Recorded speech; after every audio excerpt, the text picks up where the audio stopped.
Jeannie and I returned from India about a week ago now, just over a week ago now. We had a wonderful 8 days or so in India. It was Jeannie's first time going to India. I can't remember if it was my 9th or 10th trip to India. I'm going to check on that today. But we've been there. I've been there several times working with some pro-life leaders, especially in the northeast of India. And this was a special trip to reconnect with those leaders and to really bring a level of commitment into the northeast of India like we've never seen before. Let me explain the dynamics of India just a little.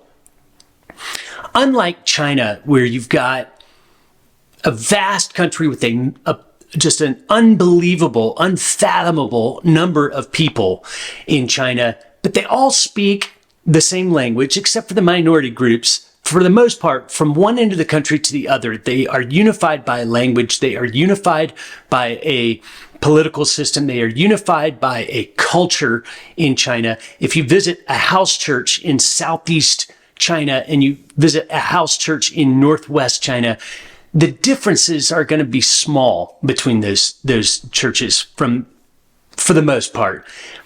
India is a completely different animal. India really is a land of so many different languages, so many different cultures. You have the caste system in play in India. You have geographic boundaries in India that are hard to navigate. To see a unified, holistic, national movement develop in India for pro-life to activate pro-life workers across India is a little bit of a different challenge than it is in a country like China that just is, on the whole, more unified. Most of the Christian activity in the country of India is concentrated in the southern part of India. The northern part of India is much more unreached with the gospel. There are far more tribal peoples that have never had access to the gospel or have had very little access to the gospel. And in particular, in the extreme northeast. Now, if you look at this map of India, it almost looks, if you look at the extreme northeast, it almost looks as if there is kind of a wing hanging off to that right side of the map that doesn't really belong there. That's because the country of Bangladesh at one point was part of Bengal province, and that has been cut out as its own independent country. And yet this wing of West Bengal that kind of sticks up over and goes out to the east of even Bangladesh is a really unique feature in that it is right in the crossroads of that part of Asia. You've got the Burmese border not far away. You've got the Myanmar border not far away. You've got the Bangladesh border. You've got the China border. You've got the Nepal border. All these countries coming together right at this one little area where if you go this way for a couple hundred kilometers or this way for a couple hundred kilometers, you end up in several different countries, depending on the direction you choose. That part of India is extremely unreached with the gospel. There are parts of it that have been heavily reached with gospel, but there are other parts that have been unreached with the gospel. And what we learned on this trip is India possibly now takes the number one spot in the world as far as all countries in the world with the highest abortion rate. In India, the city of Chennai in the south seems to have the highest abortion rate in all of India. That's what our data is indicating. But the second highest rate of abortion in all of India is in that rural, remote northeast corner of the country. On this particular trip, we were exclusively in the province of West Bengal. We started in Calcutta and had some trainings with leaders, pastors, women who have come forward who want to take the next step in learning how to successfully and compassionately and winsomely counsel women in grief, women in crisis, women and men in a pregnancy, unexpected pregnancy situation. They want to get better at what they're doing. So we were training them on how to counsel. We were bringing together some of the pastoral leaders to cast vision for what it could mean for that portion of India, for them to work together and collaborate, cooperate, and try to organize something that really saturates the churches in that portion of India with a pro-life gospel message.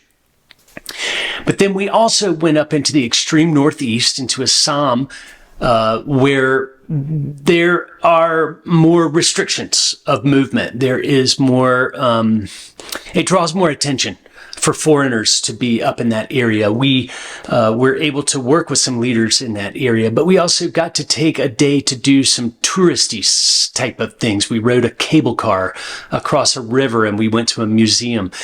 That actually ended up, I don't do much of that on my overseas trips. That ended up being a great blessing when I was stopped in the airport and given a little attention on where I had been and why I had been, why Jeannie and I had been in that particular remote portion of the country, who we were with, what we were doing, what our business there was.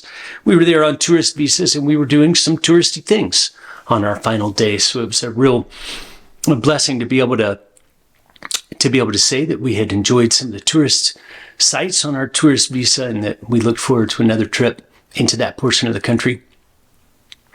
If you were following along with us on the text updates that we send from PassionLife, you got these real-time prayer requests, things that we were facing, challenges that we needed you to pray for in real time, celebrations of trainings that went well in real time. Those are something that I highly urge you to get signed up for. If you haven't done so, on the passionlife.org website, you can sign up to get the text updates. We don't send many. When we're not overseas and don't have immediate prayer requests, we send almost no texts.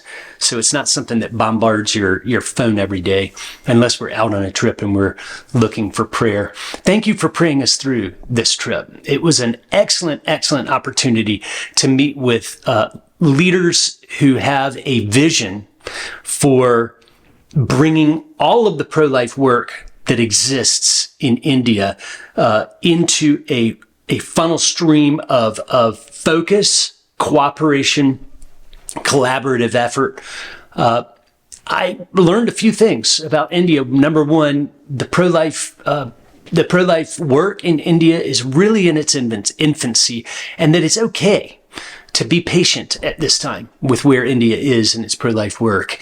We need to go slowly, build a solid foundation, and then look for a time to bring together all of the leaders across the nation to really make a national push. That time to make a unified national push has probably not quite come.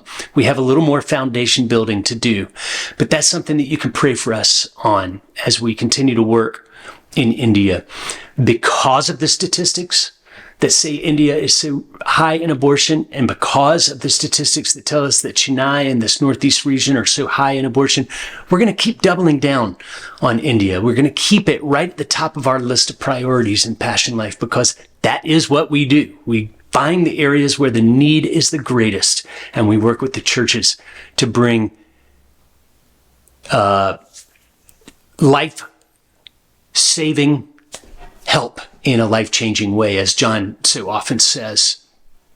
That's exactly what we want to see the churches empowered to do for women and men in crisis all over India in our particular work, probably starting a lot in the north and the northeast. Pray for India. Pray for the work of Passion Life. Pray that the Lord would open more doors for us to get back and work with the right leaders as they manifest themselves and share themselves on these trips. We're excited about all that God is doing and that we're learning about India, and we welcome your partnership, your feedback, your contacts, network of contacts. If you have people in India that you think would be interested in working with us, we're doubling down again on India. So continue to pray with us for that country.